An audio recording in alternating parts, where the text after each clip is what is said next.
Boa tarde e mais uma vez bem-vindos aos nossos Conversas à Quinta. Hoje vamos ter a participação de uma pessoa aqui da nossa zona, da zona da Fuseta, Olhão. É o André Badal, não sei se conhecem. Vamos esperar que ele entre aqui connosco em direto. André, vamos buscar aqui o André, enviar o pedido, o nosso vídeo.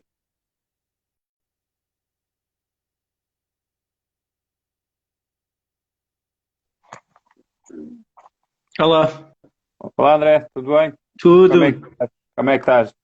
Estou bem, Um tranquilo. prazer, Final de é um dia a relaxar. prazer. Obrigado por teres aceito o nosso convite. Ah, Obrigado. e E vamos começar então a dar aqui, esperar que entre mais algumas pessoas, entretanto já temos 11 pessoas, o que, enfim, vamos aguardar mais um bocadinho. André, tu neste momento, antes de começarmos a falar um pouco de ti, tu neste momento encontras-te no Algarve ou encontras-te fora daqui da nossa região? Não. Neste momento estou em Lisboa. Ok. Vim há dois Porque dias, vim há 2 dias para Lisboa. tu fizeste Portanto, o teu percurso basicamente aqui na zona da Fazeta, não é? Entretanto, o teu percurso profissional foi encaminhado para Lisboa como, felizmente ou infelizmente, porque é assim, nós sabemos que as grandes oportunidades muitas vezes só estão na capital. Bem, André, queres começar? Vamos falar um bocadinho de ti, vamos vamos, ver vamos quem é, começar. saber quem é o André Badal, porque eu tenho a certeza que muita gente conhece alguns dos filmes que tu já produziste. Ok. E também tenho a certeza que muita gente não sabe quem é o André Badal, e principalmente que o André Badal é um rapaz aqui, um rapaz da terra, como se costuma dizer, não é?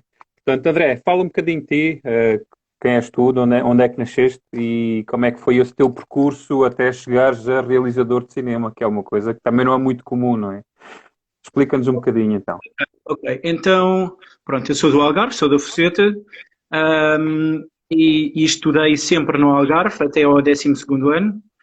Ahm, e no 12º ano, eu era bom aluno na escola, na C mais S.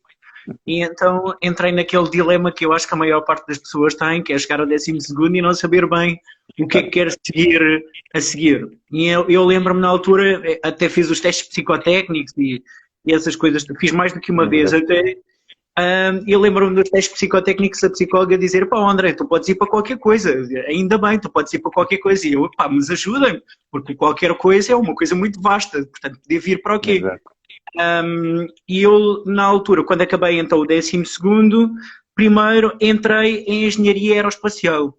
Ui, isso então ainda é mais complicado. Não tinha nada a ver. Eu gostava de química, de física, biologia, Exato. eu ainda por cima tinha estado científico ou natural. E então idealizei que eu gostava muito da astrofísica e dessas coisas também, tinha telescópio e tudo.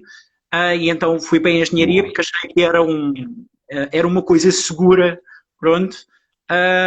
E depois de já estar lá um ano e tal, é que nas alturas em que eu tinha que estar para os exames e para as frequências, era quando me apetecia ler mais livros e ver mais filmes. E achei que Exato. se calhar era um sinal de qualquer coisa. Portanto, embora eu gostasse daquilo que estava a estudar, não era o que me preenchia. Pronto. E então, digamos que entrei ali num bocadinho um breakdown, porque Um fiquei dilema. confuso com será que é isto que eu quero, será que é isto que eu quero seguir? Aí falei com os meus pais, e felizmente eu tenho a sorte de ter uns pais muito compreensivos e muito abertos. Aí na altura disse: olha, é assim, já estou há um ano e tal nisto, e até estou a fazer as cadeiras, mas não é isto que eu quero. Portanto, Exato. não é engenharia o meu futuro. E na altura os meus pais, sem alarmes, o que disseram foi, e isso foi extremamente importante para mim: ok, vais desistir, mas então tens que ir para qualquer coisa que tu gostes mesmo muito, qualquer coisa que te preencha. Porque Exato. se for uma paixão, mesmo que tu fiques 48 horas a trabalhar, isso não será um trabalho, isso será prazer. Portanto, acaba Exatamente. por estar a viver uma paixão e não o sacrifício de trabalho. E então fiz malas e bagagens, voltei para o Algarve, e naquele ano é que descobri então com os meus pais que havia uma escola superior de teatro e cinema. Isto porquê? Não havia escola, não havia estudos na área do audiovisual e do cinema no Algarve. Pronto. Entretanto, nesse ano concorri à Escola Superior de Teatro e Cinema, em Lisboa. Entrei, pronto, e depois acabou por ser um percurso, uma coisa atrás da outra. Foi, estudei imagem, som, realização, edição. Depois eu foquei-me logo na área da realização. Depois, no último ano da Escola de Cinema, eu realizei uma curta como projeto final. Também era assim uma carta fora do baralho, que era um filme diferente dos outros, que era uma comédia romântica musical, com o Diogo Infante e com a Lúcia Muniz. E o filme resultou bem, ganhou o Festival de Varsóvia, que era um festival interessante, ganhou o prémio do filme, e então depois aí foi um continuar do percurso. Portanto, acabei a escola de cinema e fiz um estágio com o Paulo Branco num filme que era A Passagem da Noite, do Luís Filipe Rocha. Uhum. Depois comecei logo a trabalhar em publicidade, a fazer campanhas da Casal Garcia, do BPI, várias. E depois entrei aí noutra altura em que não era exatamente o percurso da publicidade, não era bem aquilo que eu queria. Depois consegui uma bolsa de estudo, portanto concorri à bolsa de estudo e fui tirar argumento para a Universidade de Westminster em Londres e até fui com um colega também do Algarve que depois começou a escrever guiões comigo. Uhum. Entretanto, escrevi esses guiões e comecei a preparar projetos e consegui mais uma bolsa de estudo, dessa vez para Los Angeles, portanto fui mesmo ali para o centro de Hollywood, para a cidade da Califórnia do Sul. Foi interessante, foram uns meses, foi praticamente quase um ano, foram uns meses muito interessantes, porque ainda por cima aventurei-me, uma coisa que foi uma loucura, foi uma parvoíce, quer dizer, não me arrependo nada, mas em vez de fazer um curso, fui fazer dois, porque achei, bem, já que eu vou para Los Angeles, então tenho que aproveitar. Então, fui estudar realização e direção de atores. É lógico que eu não tinha tempo para mais nada. Portanto, mas pronto, consegui fazer. Isso em que ano é que foi? Em que ano é que foi? Sei lá, isso foi para aí 2010, para aí. Eu lembro-me na altura, eu terminei o curso lá e depois tive algumas propostas até para ficar lá, como estagiário da equipa de guião, etc.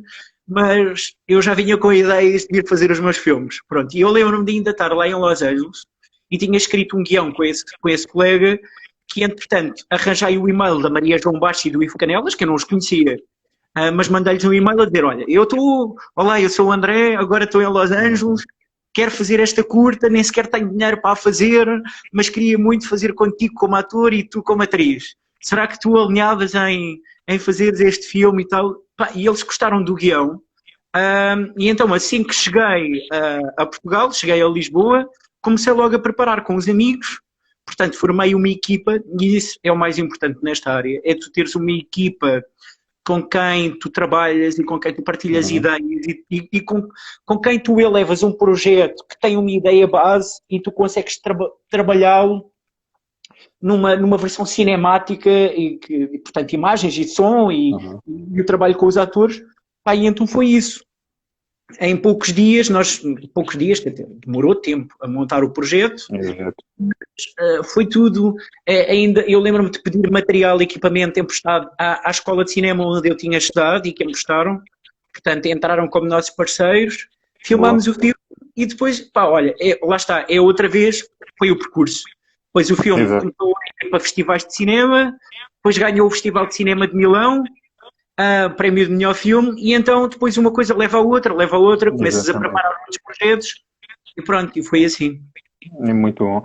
Então, mas é assim, mas por acaso é muito interessante o teu percurso, porque não é muito típico, ou seja, nós chegarmos ao 12º ano e agora o que é que eu vou fazer da minha vida, né? Isso normalmente é do nono para o 10º. Do nono para o 10º nós temos aqueles testes psicotécnicos e eu vou para aqui, eu vou para ali. Nós chegarmos ao 12º, ainda por cima de estar um ano em engenharia aeroespacial, não é? E de repente, não é isto que eu quero. Não é mesmo isto que eu quero e de repente vou fazer uma coisa completamente 180 graus, não é? Portanto, não tem nada a ver aquilo que tu fazes agora do que aquilo que tu, teoricamente, ias fazer. Tu achas que... Eu costumo dizer a uns amigos meus que eu ainda há tempos tive essa conversa com a minha mãe. A mudança da aeroespacial para o cinema, na verdade eu agora até posso fazer filmes sobre aviões e sobre naves, sobre o que me apetecer, porque o cinema, na verdade, permite isso.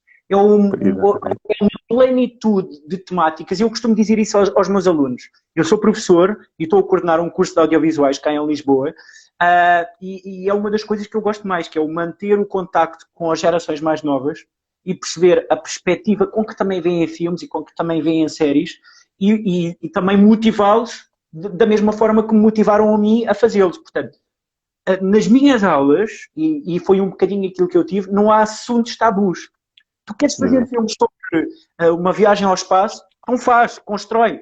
É lógico que depois é um bocadinho difícil arranjar toda a estaleca de produção para conseguir Exato. ter a nave espacial para filmar, não é? Mas o facto de, às vezes, nos tentarem limitar os sonhos é a pior barra que pode haver para a criatividade. Exatamente.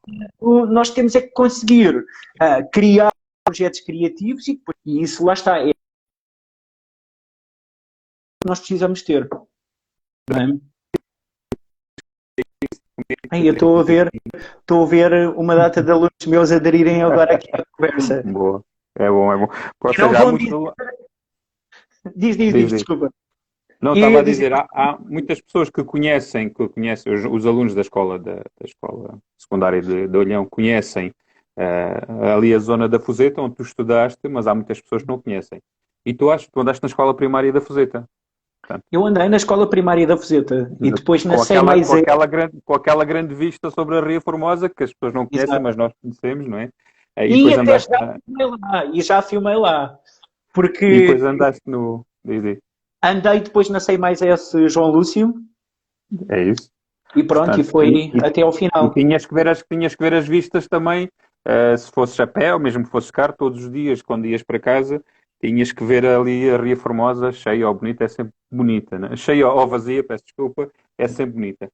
Se calhar essas vistas podem ter feito com que tu tivesses a noção do belo diferente, cara, de quem estuda dentro de uma C mais S ou dentro de uma primária enfim, não tem vista nenhuma, não é? Que é dentro de uma cidade, por exemplo, como E Lisboa. olha, e olha que isso me acontece, ou seja, o espaço de onde venho, não é? Portanto, a Fuseta, sobretudo a praia e afins, ainda há dias eu estive lá, sobretudo quando estás a começar projetos novos, é bom tu regressares às origens e regressares àquilo que te fez querer fazer filmes, àquilo que fez querer contar histórias, seja, para mim, a praia e a relação com as pessoas que eu conheço, e com os sonhos que essas pessoas têm, os obstáculos que essas pessoas têm. Portanto, é uma relação com um eu meu que empurrou para essa, digamos, para essa jornada criativa.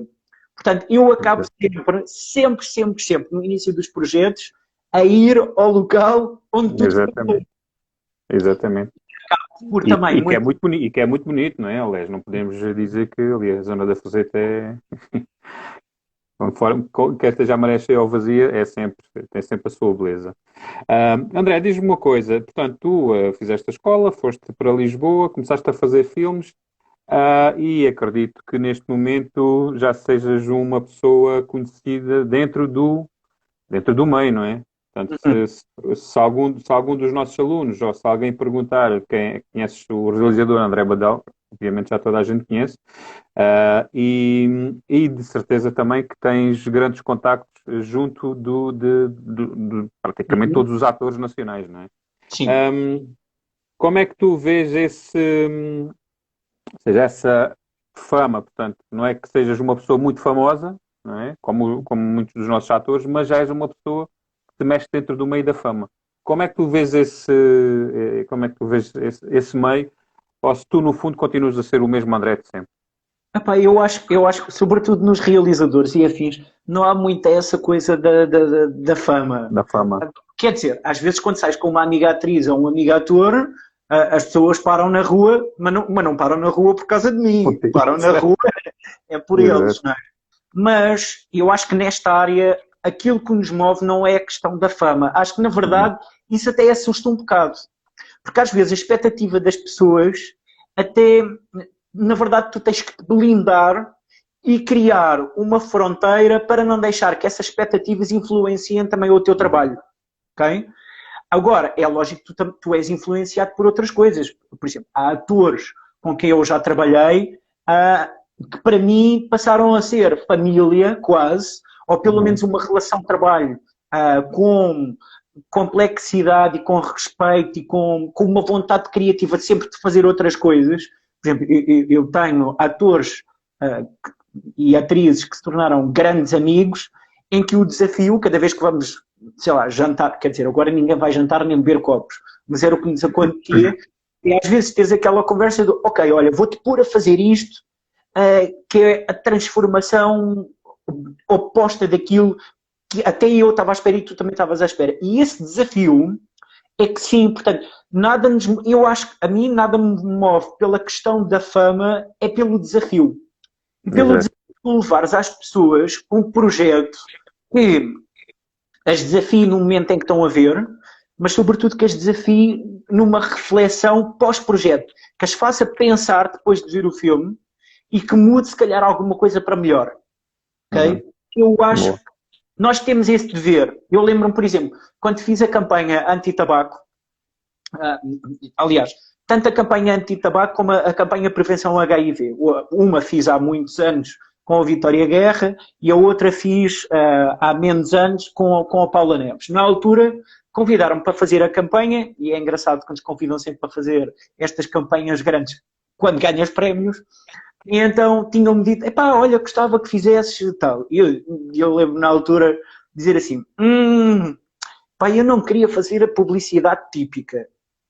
Ok, eu aceito fazer, se fizermos isto de outra forma. Então fazemos assim, faça a campanha assim, mas na verdade, isto, por exemplo, na do HIV foi assim, mas vamos fazer o filme. E fazemos uma curta-metragem de 15 minutos, e dessa curta-metragem é que vamos tirar o teaser do tamanho típico de um spot de campanha, quase como o trailer. E, portanto, fazemos duas coisas. Com o mesmo orçamento de uma campanha, fazemos um filme e a campanha. E eu lembro-me na altura de dizer, epá, mas para que fazer o filme e tal? Uma curta-metragem, mas ninguém vai ver curtas-metragens e tal. E na altura eu já estava com o feeling, olha que uma coisa é a publicidade, as pessoas já não querem, já não têm pachorra para levar com publicidade a vender, sejam ideias ou produtos. Ok, vamos lá experimentar fazer isto. E fizemos essa do HIV. Portanto, fizemos tudo, tanto com a linguagem, com a estética, com tudo, de um filme. E resultou de uma forma incrível. Até hoje, continua a ser o meu filme mais visto, é essa campanha de 15 minutos do HIV. E que se tornou a campanha portuguesa mais vista de sempre. Só no YouTube, aquilo ultrapassa os 37 milhões de visualizações. E estamos a falar de um país que tem 10 milhões, não é? Exatamente, muito bom. E qual é que é o nome dessa campanha? E os outros, com a Vitória Guerra. Ok. E imagina, na altura eu até desafiei o Ministério da Saúde, em vez de publicarmos no YouTube do Ministério da Saúde, publicarmos no meu, que era mesmo para tentar desvincular o filme e a campanha da campanha Ministério da Saúde. E tornou-se um filme viral. Portanto, se eu estava à espera de fazer esse filme pela fama e porque trabalhava com a atriz isto, não! O que é certo é que o filme até atravessou fronteiras e nem sequer foi... Quer dizer, tornou-se um filme conhecido cá em Portugal porque depois se tornou viral. Mas o objetivo não era esse, não era vamos ser famosos, nem é cá a visão Big Brother e afins, não era nada disso. Era mesmo fazer um filme e ultimamente eu tenho conhecido muita gente que não sabia quem era eu, mas tinha visto esse filme. E comento, isso para mim é das coisas que mais me preenche. É quando as pessoas não fazem a mínima ideia quem tu és e falam daquele filme que viram e te dizem, olha, fui eu que fiz isso. Eu não acredito. Olha, acredita porque fui eu. E isso é giro, porque o objetivo era conseguir fazer uma mudança para melhor sobre alguma coisa, sobre uma temática que é pertinente. E eu acho que na maior parte dos realizadores também é assim. Aliás, olha, eu faço esse tipo de perguntas com os meus alunos. Eu sou um professor muito achado, às vezes. E eu implico muito com eles logo no início dos projetos, que é o pitch. Ok, queres fazer este filme, mas porquê queres fazer este filme? E de que forma é que tu vais fazer este filme que as pessoas criam uma identificação? Porque é assim e assim. Não, isso ainda não está bom o suficiente. Isso ainda não vais conseguir marcar a Exato. diferença. Opa, a pessoa já está, já me está a lixar a cabeça. Pá, tem que ser assim. Se queres fazer uma coisa, tem que ser muito forte. Ou então não vale a pena. Exatamente. Exato. Tem que marcar, senão não vale a pena ser igual para ser mais do mesmo. Diz-me uma coisa, então e tu quando fazes um filme, não és tu que escreves os teus filmes ou és tu que escreves? Olha, até agora fui quase sempre eu a escrever. Por exemplo, filmes ou pelo menos a co-escrever, a escrever com Uhum, alguém. Acontece uhum, muitas vezes. Porque, por exemplo, lá está, eu gosto muito do processo criativo. uhum, E o facto de escreveres com alguém, já estás também a partilhar essa paixão por uma história ou por uma temática e a trabalhá-la.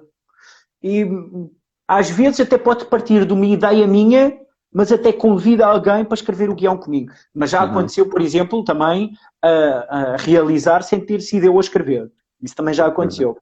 Mais em publicidade até do que em cinema. Já aconteceu. Então, explica-nos a nós todos, às pessoas que nos estão a ver, como é que foi essa ideia, do filme com mais atores portugueses ao mesmo tempo, um filme que toda a gente deve conhecer, que é O Portugal Não Está à Venda.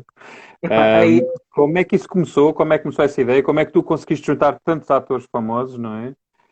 E principalmente trazê-los aqui para a Fuseta, e para Tavira, e aqui para o nosso Algarve, portanto, porque foi uma grande promoção que também que conseguiste fazer cá a nossa. Mas como é que tu conseguiste, como é que surgiu essa ideia? Explica-nos um pouco esse processo criativo desse filme. opa, essa ideia na altura foi um bocado ali na altura ardente e quente da crise. Pronto. E em coisas que me chateou sobretudo imenso, aliás, tocou-nos a todos, que eram os problemas que nós estávamos a ver praticamente diariamente, todos os dias nos noticiários. Como aquela coisa do mandar os jovens emigrar para irem trabalhar para fora, Uhum. como não havia dinheiro para o Sistema Nacional de Saúde, a RTP e a EDB vendidas a empresas chinesas e afins, e aquilo tudo me incomodou. E Exato. incomodava-me a mim e outras pessoas com quem eu estava a trabalhar na perspectiva de, então, mas que futuro é que vai ser o nosso? E então, eu com o Vera e com o João, foram os colegas que escreveram comigo, pusemos mãos à obras e começámos a escrever os guiões. Ou seja, nós também tínhamos que pensar que nós não íamos ter dinheiro para filmar aquele filme. Então, Hum, a estratégia era fazer um filme que, na verdade, fossem várias curtas-metragens, todas elas relacionadas. Porque assim, pá, praticamente nós estávamos a produzir várias curtas que depois combinávamos num filme. Era essa a estratégia. Porque hum, termos o orçamento para conseguir aguentar os mesmos atores, basta, era mais fácil conseguir convidar um ator para vir filmar 4, 5 dias do que conseguir convidar vir um mês, 2 meses. Percebes? exato. Então, essa foi a estratégia e foi conseguir sedimentar tudo e dividir tudo para conseguir fazer a produção disso. E depois, basicamente foi o montar, mesmo assim foi muito difícil conseguir montar essa produção toda, porque eram vários locais, era muita gente, a logística é Pois, impensável. Eu pensei, não vou meter em mais loucuras destas. Agora para a mas próxima, o era isso que te ia próximo projeto, perguntar. o próximo projeto é o oposto, quer dizer, mais ou menos. O próximo projeto já é uma coisa super minimalista, portanto, poucos atores em poucos ambientes, mas uma coisa oposta, que é uma coisa super tensa. E mesmo a série que comecei a preparar também quer dizer, essa não tem assim tão poucos locais de filmagem, Se quiseres mas falar um bocadinho dos teus projetos futuros, pois podes, se olha, puderes, obviamente. os meus projetos futuros são assim coisas completamente diferentes umas das outras. Portanto, imagina, eu agora na verdade tenho 3 curtas-metragens para estrear, que entretanto já tinha filmado e estávamos a terminar a edição, e que são todas completamente diferentes, desde o filme mais tenso a uma comédia completamente louca, com a Dalila a fazer uma estrela porno. Depois, entretanto, a RTP aprovou-me uma proposta de uma série, aprovou uma temporada, e portanto é um projeto que estamos a começar a Boa, desenvolver. boa. Uh, que é um trailer policial sobre uma série de assassinatos macabros, portanto, nada a ver com comédias. Exato. E ao mesmo tempo estou a produzir um documentário de guerra no Azerbaijão. Portanto, Mas estás cá a fazer o documentário no Azerbaijão, é isso? sim, eu já estive lá, entretanto, eu já tinha lá Uhum. isto, feito lá um projeto, e houve um realizador que ficámos amicíssimos, que é o Nadir Machanov, e que entretanto me falou deste projeto que estavam a começar a preparar, e que é um documentário que se foca no massacre que existiu no Azerbaijão, em que as tropas arménias e tropas russas entraram em determinada zona e chacinaram imensas Uhum. pessoas, incluindo mulheres, crianças e afins. Que foi uma coisa horrível. E Horrível, exato. foi em 92, portanto ainda é uma temática fresca. Então aquilo que eles precisavam, do ponto de vista de produção, ao nível de equipamento, ao nível da própria estratégia de criar o projeto, de criar a estrutura do guião, de criar a estrutura de edição. Então eu entrei como produtor do projeto e estou a fazer parte dessa estrutura toda. Possivelmente Hum. ainda vou ter que ir para lá uma temporada e possivelmente irei depois lá uma ou outra temporada fazer também um projeto meu. Não a produzir, mas eu a realizar. Muito É, bem. é essa a ideia. Pronto. Bom, André, explica-nos lá então, tu agora falaste em duas palavras-chave, que é produzir e realizar. Explica lá qual é a diferença entre ser produtor e ser realizador. Ok. Então, a produção, o realizador é quem tem o conceito criativo do projeto. Ou seja, Uhum. imaginemos que tu agarras num guião que foi escrito por um argumentista e tu tens de transformar em imagens e som. Portanto, o realizador é quem decide como é que se filma o projeto, que tipo de Uhum. planos é. São planos abertos, são planos fechados, tem movimento, se não tem movimento. Como é que depois vais editar o projeto? Como é que juntas os planos? Como é que é o som do projeto? Se tem música, Exato. se não tem música, se é uma coisa realista ou se é uma coisa surrealista. Portanto, é o conceito, imagem, som, edição, criativo do projeto. É o realizador que dirige os atores. Mas para o realizador fazer isto, tens que ter um produtor. O produtor é quem reúne as condições logísticas, financeiras, ao Uhum. nível de equipamento, ao nível dos contratos, tudo para tu poderes transformar então o teu projeto em imagem e som. Por exemplo, é o Exato. produtor que arranja as autorizações para os locais, que arranja o alojamento, que contrata os atores, que arranja o equipamento. Portanto, imagina, um equipamento para fazer um filme, um equipamento de cinema é um equipamento caríssimo. Portanto, Exato. consegue perceber que câmaras é que tu precisas e para que dias, os transportes, como é que transportas uma equipe inteira, isso é o trabalho do produtor. Portanto, eu diria que é um trabalho, O que é que não, quer dizer, não é tem nada a horrível, ver, é um bocado. Eu sei, é tipo seres o stage manager de um evento, não é? Portanto, de um exato, concerto de música, portanto, é a pessoa que trata da parte. a produção do evento, não é? A produção Exatamente. do evento. E o que é que tu preferes fazer já agora? Porque são duas coisas completamente distintas. O que é que tu. Olha, Todos. eu gosto das duas coisas. Na verdade, eu gosto mais é de realizar. Eu gosto de escrever e Exato. realizar. Isso é o que gosto mais. Mas, mas também gosto de produzir. E ao longo dos tempos vim a perceber que eu dou-me bem na preparação do projeto e Uhum. gosto muito também da parte criativa e de ajudar outros realizadores a desenvolverem os seus projetos. Portanto, também há um know-how e à medida que tu vais conhecendo pessoas e que vais fazendo uma data de projetos, tu ganhas, aprendes a forma como fazer. E às vezes há outros realizadores, sobretudo. Olha, por exemplo, já não é a primeira vez que eu produzo um projeto para realizadores, não é que sejam mais novos, mas pelo menos que tenham produzido menos projetos do que eu. Uhum. Um, tu entras, ajudas a criar o elenco, ajudas a criar a estrutura, tu ajudas a arranjar o próprio equipamento, tu entras nessa estrutura e Uhum. muitas das vezes é até criar a possibilidade de fazer aquele projeto sem ser megalómano. Por exemplo, eu dou isto, estão aí os meus alunos, podem entrar na conversa. Eu costumo dizer, ok, tu és um novo realizador e que está a fazer um projeto, então e que, portanto, estás a fazer com orçamentos baixíssimos, não é? Os primeiros. Então, imagina, tu tens que conseguir dar a volta ao guião e à estrutura do projeto para o escritório de produção tem que ficar num ponto em que tu tens que conseguir filmar tudo, todo o teu projeto, nos 2 quilómetros em volta desse ponto. Sempre. Boa. Porquê?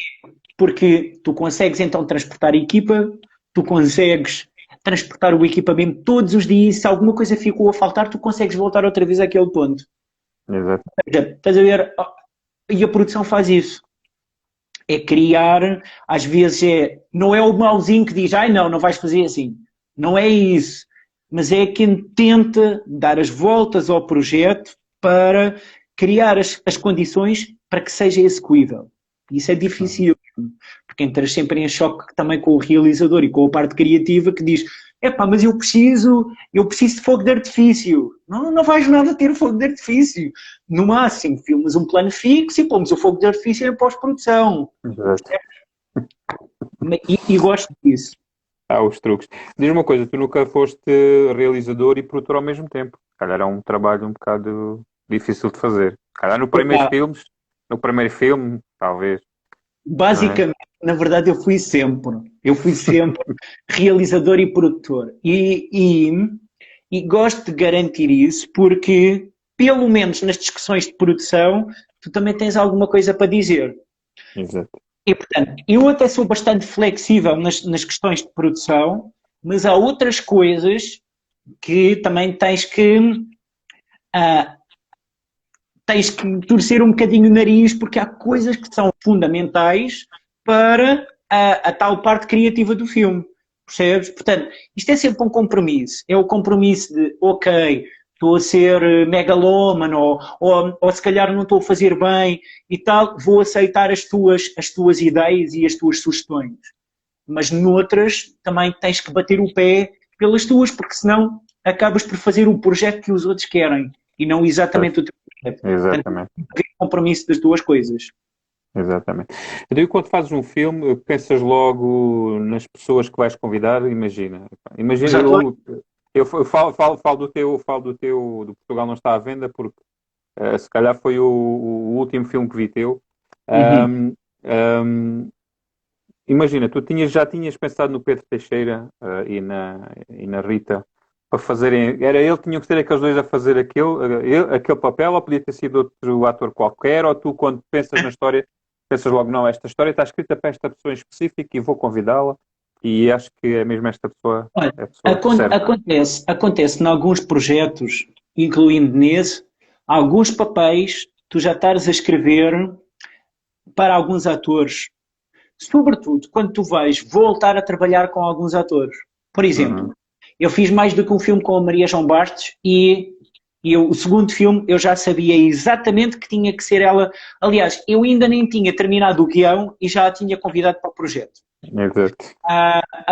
Aconteceu o mesmo, por exemplo, olha, agora quando foi da série, logo à partida eu já sabia que uma das protagonistas ia ser a Mariana Monteiro. E aqui fizemos um trabalho ao contrário, ou seja, logo na altura em que preparámos a proposta da série, eu, na verdade, para apresentar a proposta de série, eu filmei algumas cenas da série para poder mostrar ao canal de televisão qual ia ser o look. E é lógico que aí eu já tinha pensado também quais eram os atores que eu queria trabalhar e convidei nessa perspectiva, olha, vamos filmar umas cenas, depois vais tu filmar a temporada inteira.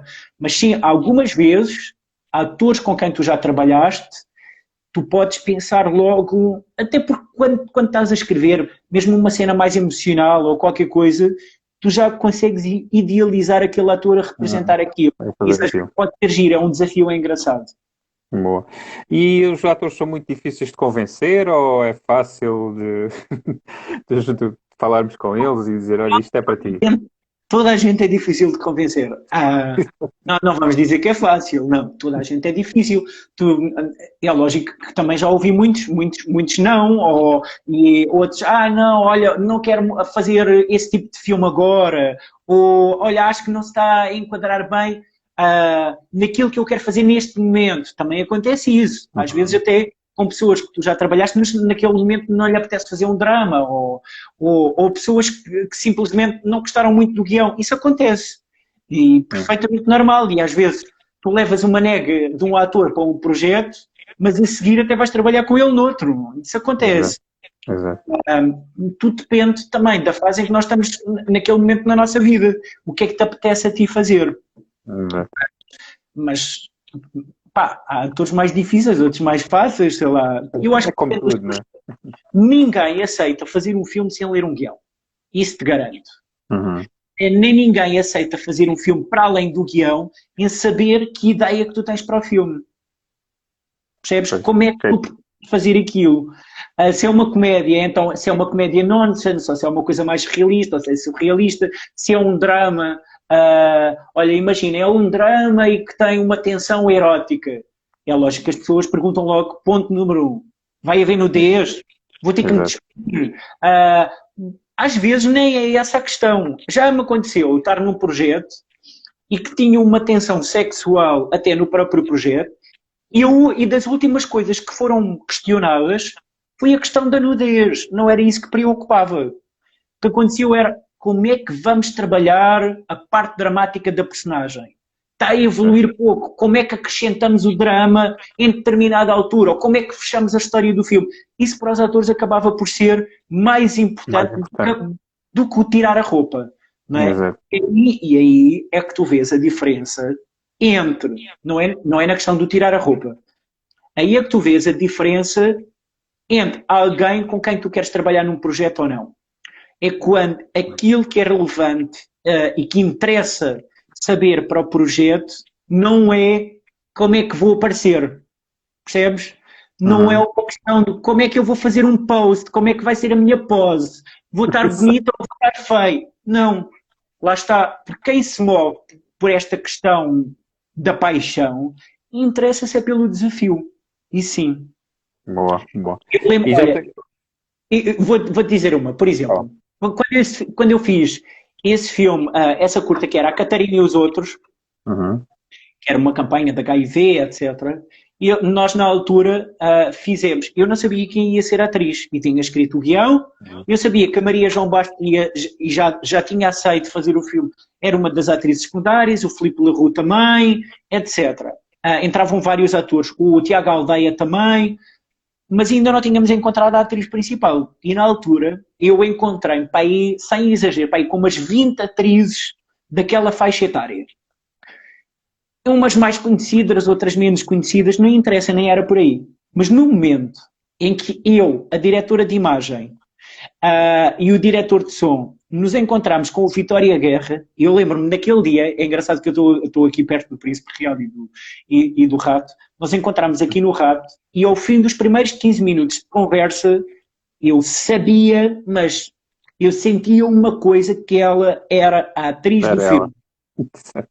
E foi uma altura em que a Vitória ainda não tinha feito filme nenhum. Agora é a rainha do cinema e faz todos os filmes. Mas na altura ainda não tinha feito filme nenhum. E eu lembro-me, da meio da conversa, virar para a diretora de imagem e dizer assim, olha, Patrícia, esta é a atriz do filme. E a Patrícia disse, eu também estou a sentir um feeling. Mas acho, porquê? Porque aquilo que nós estávamos a conversar era a transformação. Era o poder camaleónico ao longo das cenas. E, portanto, nós saímos dali com um entusiasmo. Passado uns dias já estávamos a filmar e assim, e nós filmámos a primeira cena que filmámos foi logo numa sex shop. Assim, um ambiente pesado, uma coisa mesmo hardcore. E ela filmou o primeiro plano, eu lembro-me disto, filmou o primeiro plano, eu disse corta e a equipe inteira bateu palmas a dizer assim, uou! Esta Exato. muda é um bulldozer a passar por cima de tudo. Então a reportagem, foi incrível. E Muito portanto, bom. estás a ver, as questões da escolha têm a ver com a empatia e com Uhum. a química que tu sentes que vai ser propício ao projeto. Isso é o mais importante. Exatamente. Muito bom. Aliás, é interessantíssima a forma como tu estás a falar da tua vida profissional, porque é aquilo que tu disseste no início. Eu vou fazer algo que gosto e nunca mais vou trabalhar na vida. E vê-se perfeitamente que é isso que tu fazes, não é? Tu não trabalhas, tu tens uma paixão por aquilo que fazes que é fenomenal e excelente, não é? Tem que ser, E, né? e é muito bom, muito bom. Diz-me uma coisa, e nunca tiveste nenhum problema tipo com o ator teres feito, pronto, ter dito, olha, fazer um filme e dizer, olha, quero que faças assim e... não, não. Portanto, o ator tem o guião, não é? E ele, de repente, o ator diz, é pá, se calhar aqui ficava melhor outra linha, se calhar podíamos fazer de outra maneira. É pá, então, mas... uh, certeza que já te aconteceu, conta-me já, lá. já, já, já aconteceu. Não vou dizer nomes, claro, não é? Sim. Não, mas já aconteceu, mas lá está. Uh, tens que ser compreensivo o suficiente também para perceber o outro lado. Porque Uhum. um realizador não pode ser um ditador no set de filmagens. Exato. É um compromisso de toda a gente. É o teu trabalho, mas também é o trabalho do ator, que está ali a imprimir a sua imagem, a sua paixão e a vida a criar aquela personagem. Não é? Portanto, isto é um compromisso de toda a gente. O mesmo com o diretor de fotografia, que tu dizes, eu quero que a imagem seja assim. Depois dizem, epá, mas queres mesmo aquelas sombras, queres aqueles reflexos vermelhos, e tu tens que perceber dos dois lados e tens que chegar a um compromisso. Portanto, nas áreas criativas, toda a gente, aliás, interessa-te trabalhar com os melhores, porque toda a gente vai dar o seu melhor, lá está, Uhum. é tal feeling que tu tens, mas interessa-te também compreender o outro lado, porque para que é que tu vais buscar um grande ator se depois ele chega lá e é tipo uma ovelhazinha a quem tu dizes, ou um robô que diz, Exato. põe-te aqui, abre os olhos, não tem que... Isso não te interessa, isso não é um ator. Aliás, Exato. eu há dias participei numa conferência em que diziam, ameaçavam que possivelmente os robôs vão substituir os atores, ou o CGI vai substituir os atores. Eu não concordo minimamente. Eu não acredito minimamente nisso. Porque alguém, quando faz um filme, traz todas as suas experiências de vida, traz Exato. toda a sua aprendizagem e, às vezes, só num olhar, sabes? Olha, por exemplo, eu digo isso aos meus alunos, que é, às vezes, o tempo em que não se pisca os olhos, o tempo de duração do brilho no olhar em determinado plano. E isso é o que faz toda a diferença. Porque tu, quando estás a trabalhar com alguém, seja um ator ou um técnico artístico do resto da equipa criativa, tu queres que essa pessoa consiga trazer para o filme aquilo que tu pediste. Mas, na verdade, tu queres mais do que aquilo que tu pediste. Uhum. O que é o fator surpresa e o fator detalhe que essa pessoa traz com toda a sua experiência de vida. Percebes? Portanto, é um trabalho de equipa. É um trabalho de equipa em que as pessoas criam aquilo que tu pediste, mas ainda trazem toda a sua bagagem atrás. Exatamente. E, Exatamente. e aí era aquilo que eu dizia no início, é elevar o filme daquilo que se quer para aquilo que é o melhor. Exatamente. E se calhar às vezes fica melhor do que aquilo que idealizaste no início, não é? Quando há um pouco Completamente. de experiência a todos. Olha, isso que tu estavas a Muito bom. dizer a um ator, epá, olha, vamos fazer assim, assim, assim. Aconteceu uma vez num projeto, ter uma discussão, mas às vezes também já acontecem aquelas discussões que são parvas, não é? Por exemplo, aconteceu-me num projeto fora de um ator, aliás, uma atriz, dizer eu não posso fazer isso porque eu não estou autorizada a dar beijos. Pronto, ok. Acontece, acontece. E aí, epá, tu tens que dar a volta, tens que Pois, recriar tudo, não pois. é? Porque às vezes há todo um mundo que não é o teu, mas é o mundo onde tu estás a fazer um filme Exatamente.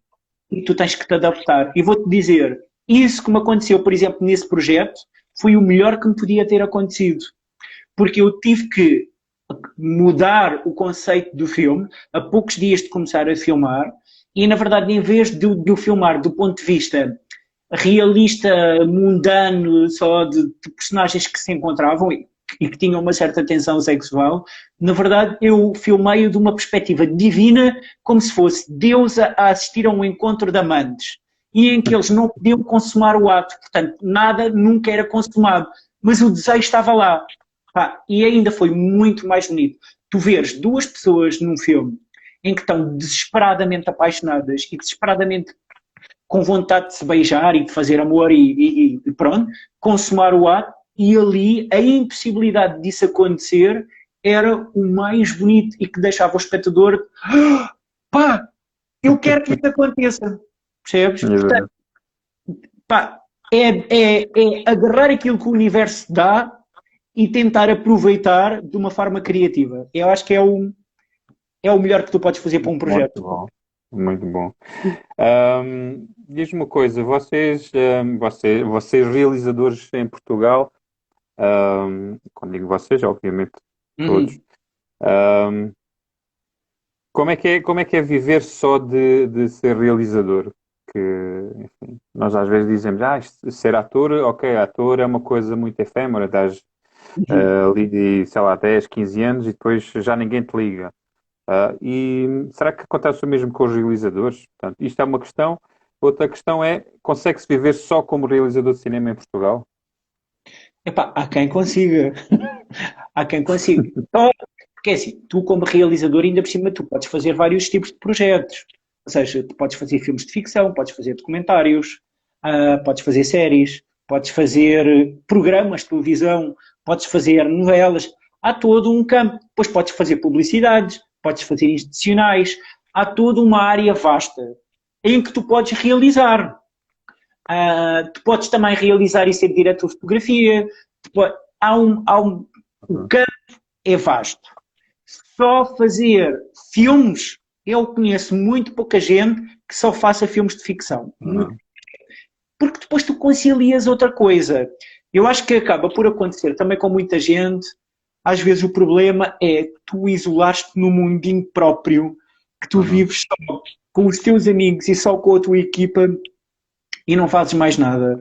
Mas isso depois até é mau para a tua criatividade e para o lançamento de projetos, percebes?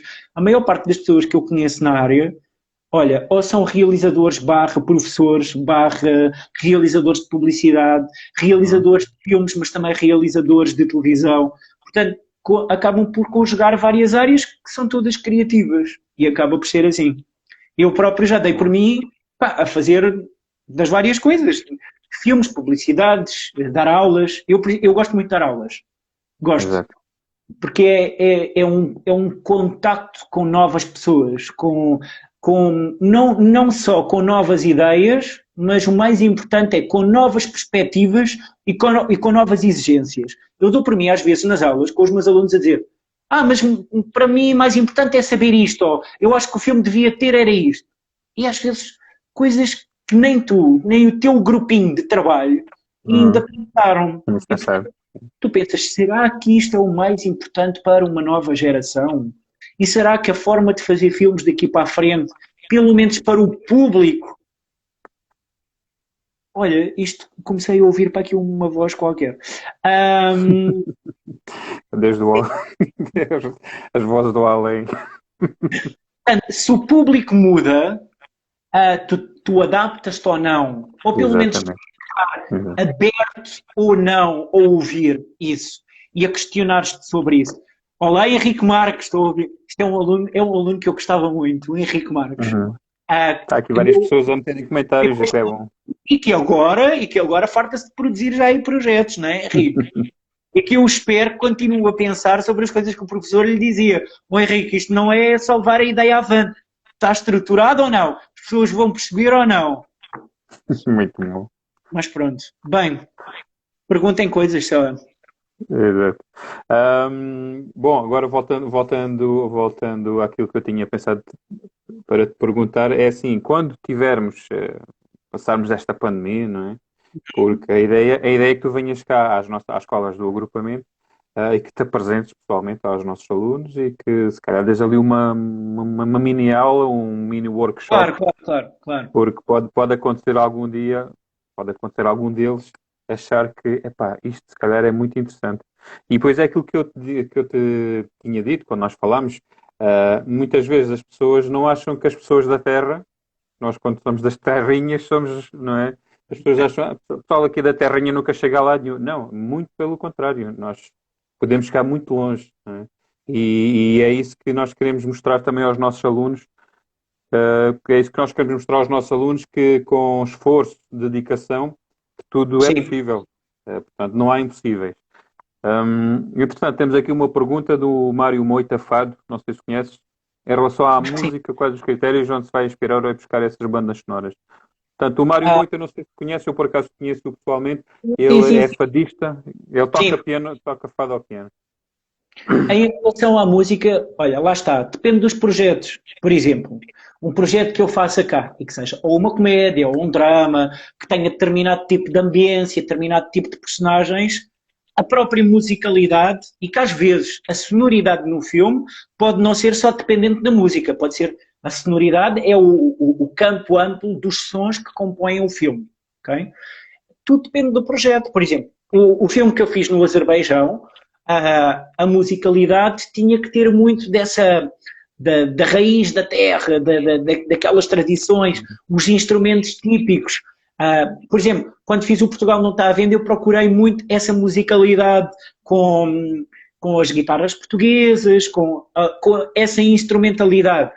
Mas, por exemplo, quando fiz o Shoot Me, outro filme, já era uma carga erótico tensa, um drama erótico em que se procurava determinado tipo de sintetizadores e umas harpas, portanto, uma coisa mais feminina.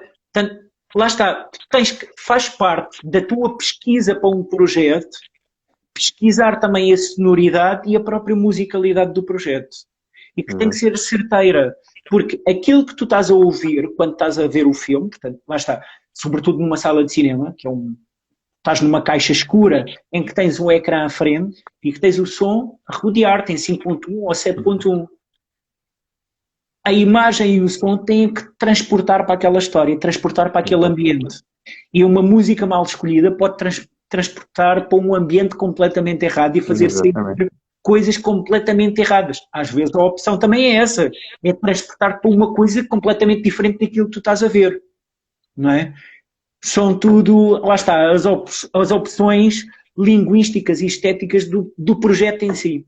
Mas isso são tais questões que tu discutes com a tua equipa, Exatamente. com o teu editor, com o teu diretor de som, não é? Exato. E já te aconteceu teres que fazer a música ser feita especificamente para algum filme dos teus? Sim, sim.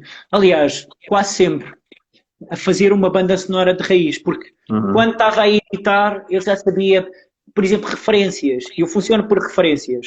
Há um compositor, olha, eu, por exemplo, eu tenho uma mania muito própria, que eu acho muito tola, mas que eu tenho própria. Eu quando passo com um projeto novo, olha, por exemplo, neste momento é o que está a acontecer. Eu estou a olhar para as minhas paredes e tenho as molduras vazias.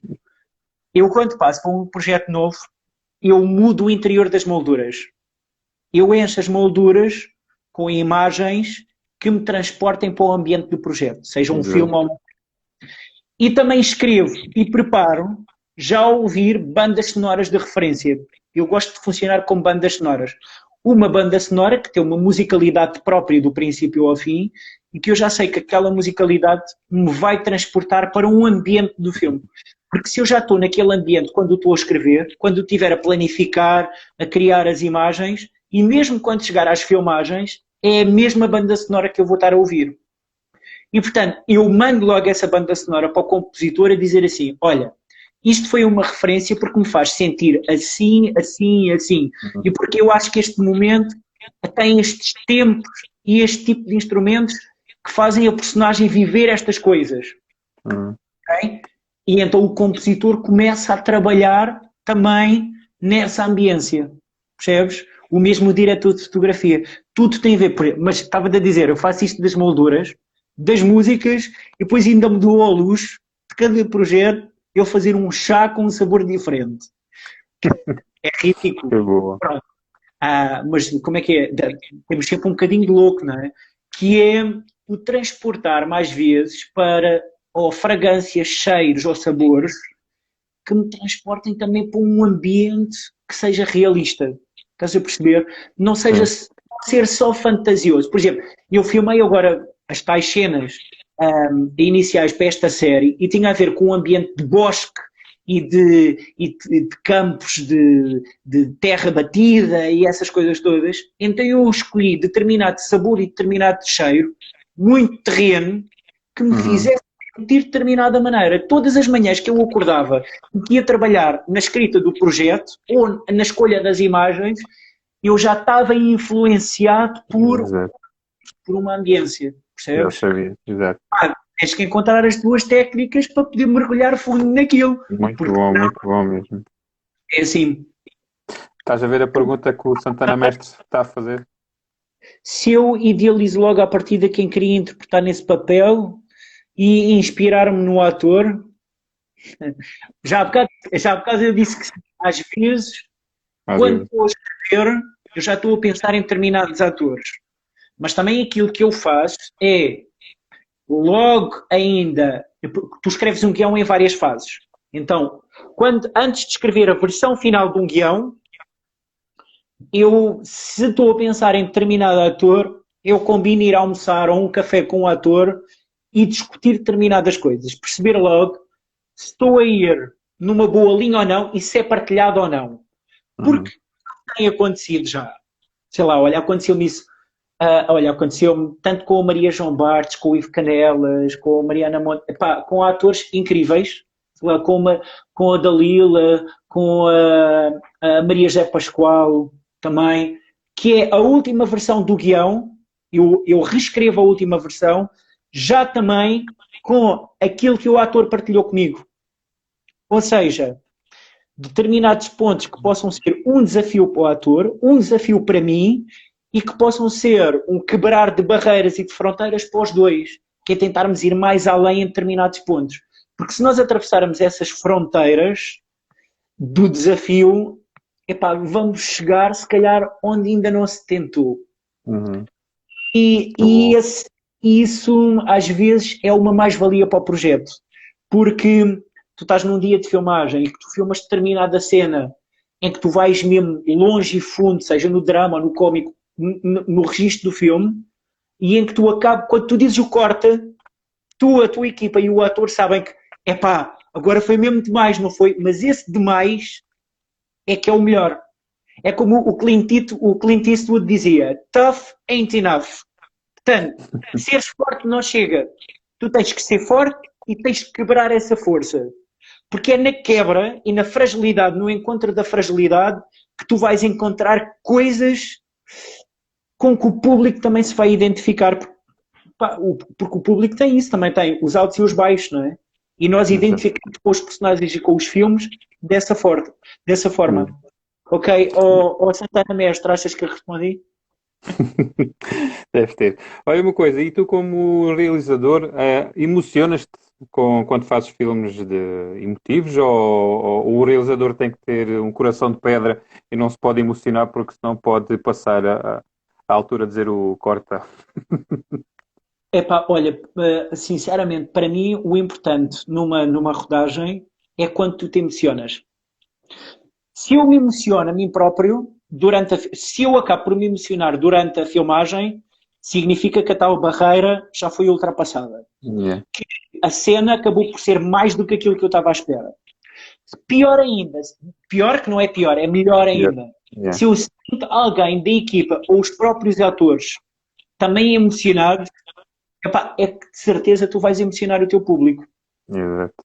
A equipa que já conhece o guião, que já sabe o que é que vai acontecer, de repente se emociona, é porque tu estás É porque é bom. tu estás a tornar realmente verdadeiras as tais emoções que se estão a criar.